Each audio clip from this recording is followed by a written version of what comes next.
morning to all my dear students. Today we will study about macroeconomics, very important topics in board examination. Excess demand and deficient demand. Excess demand और deficient demand जब economy के अंदर होती है तो उसको कैसे correct किया जाता है, आज हम लोग वो सीखेंगे। तो जब एक्सेस डिमांड होता है इकोनॉमी के अंदर तो एडी ग्रेटर देन होता है एस। तो इस सिचुएशन में एग्रीगेट डिमांड ज्यादा होती है, एग्रीगेट सप्लाई कम होती है, तो इन्फ्लेशनरी गैप अराइज हो जाता है इकोनॉमी के अंदर। और अगर एडी कम है और एस ज्यादा है तो डिफ्लेशनरी गैप अराइज हो जाता है। तो इन्फ्लेशन को सही करने के लिए, डिफ्लेशन को सही करने के लिए आरबीआई और गवर्नमेंट इसको कंट्रोल कर सकती है। अगर आरबीआई कंट्रोल करती है तो उसको बोलते हैं मॉनेटरी पॉलिसी। इट मींस अगर इकोनॉमी के अंदर एक्सेस डिमांड है और डिफिशिएंट डिमांड है तो उसको दो तरह से सही किया जा सकता है, एक मॉनेटरी पॉलिसी के थ्रू, करेक्ट किया जा सकता है, और सेकंड फिजिकल पॉलिसी, सेकंड होता है फिजिकल पॉलिसी।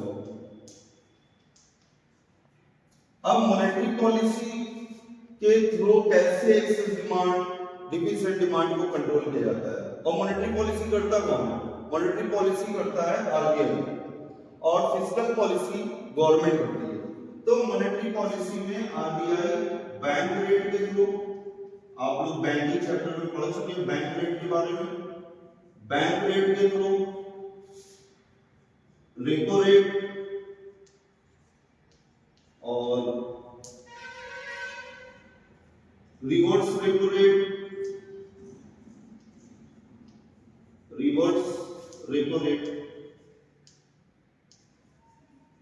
और ओपन मार्केट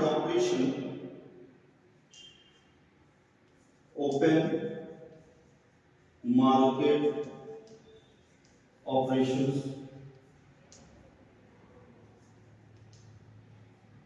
सीआरआर के थ्रू कैश रिजर्वेशन, और भी बहुत से होते हैं जैसे सीआरआर हो गया, एसएलआर हो गया, स्टेशनरी लिक्विडिटी रेशियो, इसके थ्रू आरबीआई कंट्रोल करती है। तो मॉनेटरी पॉलिसी को कौन कंट्रोल करता है? मॉनेटरी पॉलिसी कौन करता है? आरबीआई करती है। आरबीआई बैंक रेट को कम ज्यादा करके जो इन्फ्लेशन गैप है उसको सही कर सकती है। इसी तरह से फिजिकल पॉलिसी गवर्नमेंट की पॉलिसी होती है। गवर्नमेंट क्या करती है?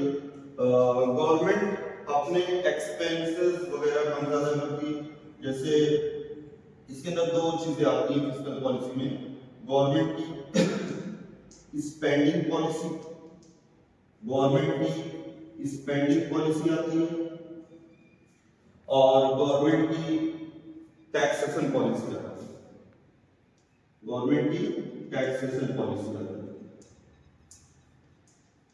मोस्ट इंपॉर्टेंट टॉपिक्स दोनों बेटा बोर्ड में ये समझ लीजिए 99%, 100 तो नहीं बोल सकता बट 99% चांसेस क्या होंगे। तो मॉनेटरी पॉलिसी और फिजिकल पॉलिसी के through excess demand, deficient demand को सही किया जा सकता है। भाई ना इकोनॉमी के अंदर ज्यादा इन्फ्लेशन होना चाहिए ना डिफ्लेशन। इन्फ्लेशन है तो प्राइस बढ़ेंगे, प्राइस होने लगेंगे अगर इन्फ्लेशन गैप अराइज होगा, और डिफ्लेशन है तो प्राइस कम होंगे। ना तो प्राइस कम होना चाहिए और ना प्राइस ज्यादा होना चाहिए, बैलेंस में होनी चाहिए हमारी इकोनॉमी, इक्विलिब्रियम पे होना चाहिए, means at is equal to x होना चाहिए। तो मैं आपको इसके बाद मॉनेटरी पॉलिसी के थ्रू बैंक रेट से कैसे सही करती है आरबीआई एक्सेस डिमांड और डिफिशिएंट डिमांड। ओके, ठीक है, नोट करिए आप जल्दी से।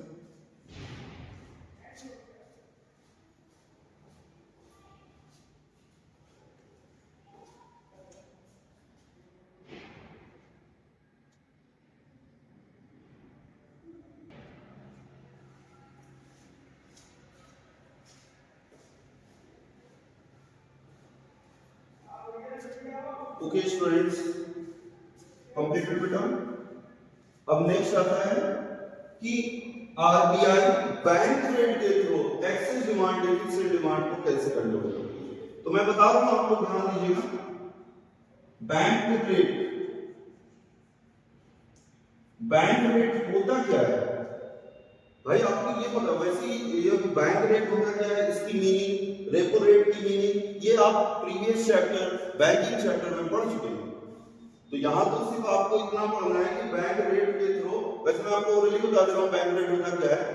बैंक रेट होता है जब आरबीआई, जब कॉमर्शियल बैंक आरबीआई से लॉन्ग टर्म बोरोइंग करती है जितने परसेंटेज पे, that is called bank rate. अगर बैंक रेट बढ़ेगा, अगर बैंक रेट बढ़ रहा है तो मनी सप्लाई, इकोनॉमी के अंदर मनी सप्लाई कम हो जाएगी। अगर बैंक रेट बढ़ रहा है तो इकोनॉमी के अंदर मनी सप्लाई कम हो जाएगी। क्यों कम हो जाएगी, सोचिए भाई। कॉमर्शियल बैंक हम लोगों को पैसा देता है, और कॉमर्शियल बैंक को अगर महंगा पैसा मिल रहा है तो हम लोग को कम रेट भी देगा। तो मनी सप्लाई के कम होने से इकोनॉमी के अंदर पैसा कम आएगा, और इकोनॉमी के अंदर पैसा कम आएगा तो लोग, जो महंगाई चल रही थी, जो प्राइस बढ़ रहे थे, वो कंट्रोल हो जाएगा। तो बैंक रेट के बढ़ने से मनी सप्लाई कम होती है और इन्फ्लेशन कंट्रोल हो जाता है। क्या कंट्रोल होता है, इन्फ्लेशन हमारी इकोनॉमी के अंदर जो है वो कंट्रोल हो जाता है। और बैंक रेट अगर अच्छा है ऊपर जा रहा है तो मतलब बैंक रेट बढ़ रहा है, ओके। और बैंक रेट अगर कम हो रहा है, बैंक रेट कम हो रहा है तो मनी सप्लाई क्या होगी, इकोनॉमी के अंदर बढ़ जाएगी, और इकोनॉमी के अंदर मनी सप्लाई बढ़ जाएगी, और जो डिफ्लेशनरी गैप है वो कंट्रोल हो जाएगा। डिफ्लेशन कम होगा हमारी इकोनॉमी के अंदर, हमारी इकोनॉमी के अंदर डिफ्लेशन सही हो जाएगा, ठीक है। इसी तरह से रेपो रेट, अच्छा अब रेपो रेट में भी, अच्छा मैं आपको एक ट्रिक्स बता रहा हूं। अगर बैंक रेट, रेपो रेट, ये सब चीजें अगर बढ़ रही है तो अपोजिट होगा, मनी सप्लाई कम होगी। अगर बैंक रेट बढ़ रहा है तो मनी सप्लाई कम होगी, और इन्फ्लेशन, मनी सप्लाई के कम होने से इन्फ्लेशन कंट्रोल होगा। इसी तरह से रेपो रेट में आ रही है, रेपो रेट के थ्रू भी यही होगा। रेपो रेट अगर बढ़ेगा तो मनी सप्लाई इकोनॉमी के अंदर कम हो जाएगी और इन्फ्लेशन कंट्रोल होगा, इन्फ्लेशन कंट्रोल हो जाएगा। और मनी सप्लाई अगर, रेपो रेट अगर कम होगा तो मनी सप्लाई इकोनॉमी के अंदर बढ़ जाएगा और डिफ्लेशन कंट्रोल होगा। तो ये शायद मेरे को आगे नहीं बताना पड़ेगा, कोई सा भी हो, चाहे रिवर्स रेपो रेट हो, वो भी बढ़ेगा तो मनी सप्लाई कम होगी और इन्फ्लेशन कंट्रोल होगा। अगर ये रेपो रेट अगर कम हो रहा है तो मनी सप्लाई बढ़ रही और डिफ्लेशन कंट्रोल होगा, ओके। और बाकी इसका जो मेन कॉन्सेप्ट है वो बैंकिंग चैप्टर में, ओके। तो स्टूडेंट्स, ये मॉनेटरी पॉलिसी। अब फिस्कल पॉलिसी में हम लोग डिस्कस करेंगे कि गवर्नमेंट फिस्कल पॉलिसी के थ्रू किस तरह से इन्फ्लेशन डिफ्लेशन को कंट्रोल करती है, ओके। जल्दी से नोट करिए।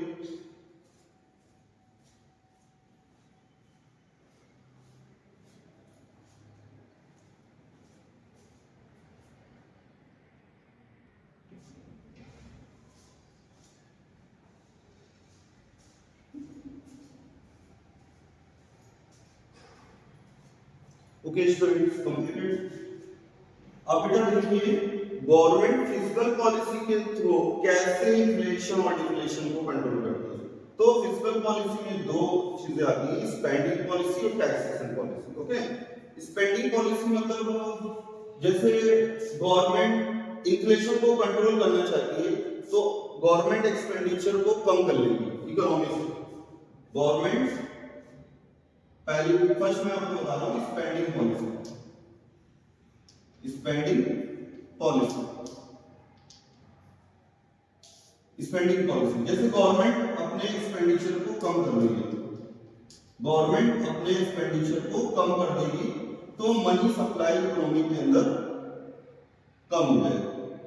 क्यों कम हो जाएगा, सोचिए भाई। गवर्नमेंट अपने एक्सपेंडिचर को कम कर रही है, रोड कम बनवा रही है, हाईवे कम बनवा रही है, तो लोगों को क्या एम्प्लॉयमेंट मिलेगा, नहीं मिलेगा। जब लोगों को एम्प्लॉयमेंट नहीं मिलेगा तो लोगों के हाथ में पैसा भी नहीं आएगा, तो मनी सप्लाई कम हो जाएगी ऑटोमेटिक, क्योंकि गवर्नमेंट के एक्सपेंडिचर के कम होने से एम्प्लॉयमेंट भी कम हो जाता है, एम्प्लॉयमेंट भी कम हो जाएगा, और एम्प्लॉयमेंट के कम होने से इनकम भी कम हो जाएगी। ओके, और मनी सप्लाई ऑटोमेटिक कम हो जाएगी। और गवर्नमेंट के एक्सपेंडिचर बढ़ने से मनी सप्लाई बढ़ जाती है। क्यों बढ़ जाती है? सोचिए, गवर्नमेंट अपने एक्सपेंडिचर को बढ़ा रही है, गवर्नमेंट अपने एक्सपेंडिचर को राइज कर रही है, रोड ज्यादा बनवा रही है, हाईवे वगैरह ज्यादा बनवा रही है, तो लोगों को एम्प्लॉयमेंट ज्यादा मिलेगा, और लोगों को जब एम्प्लॉयमेंट ज्यादा मिलेगा, तो इकोनॉमी के अंदर इनकम ज्यादा आएगी, और जब इनकम ज्यादा आएगी, पैरों जो चीज ऊपर ज्यादा है वो चीज ज्यादा होगी। ओके, इस चीज को आप समझ लीजिए। इनकम ज्यादा होगी तो मनी सप्लाई ऑटोमेटिक बढ़ेगी, मनी सप्लाई बढ़ेगी तो क्या कंट्रोल होगा? मनी सप्लाई के बढ़ने से डिफ्लेशन कंट्रोल होगा, और मनी सप्लाई के कम होने से इन्फ्लेशन कंट्रोल होगा। क्यों कंट्रोल होगा इन्फ्लेशन मनी सप्लाई के कम होने से? भाई जब आपके हाथ में पैसा नहीं होगा तो क्या चीजें जो महंगाई में बिक रहे थे वो कम रेट की हो जाएंगी। ठीक है, इस तरह से गवर्नमेंट अपने एक्सपेंडिचर के थ्रू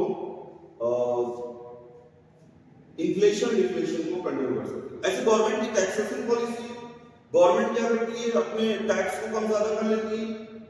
जब देखती है इन्फ्लेशन है तो टैक्स बढ़ा देगी कि लोगों की डिस्पोजेबल इनकम ज्यादा से ज्यादा मेरे पास आ जाएगा और इन्फ्लेशन कंट्रोल हो जाएगा। और जब देखती है डिफ्लेशन है तो टैक्स रेट कम कर देती है ताकि लोगों की डिस्पोजेबल इनकम बढ़ जाए, और लोग फिर डिफ्लेशन ही गैप सही हो जाती है वहां पर। तो ये कुछ शॉर्ट में मैंने बताया। ऐसे पढ़ाने को तो इसको मैं 2 डेज में भी पढ़ा सकता था, ये शॉर्ट में 1 शॉर्ट लेक्चर है आपका, और ऑलरेडी बच्चों ने पढ़ा हुआ है। Okay, thank you all of you, note कर लीजिए।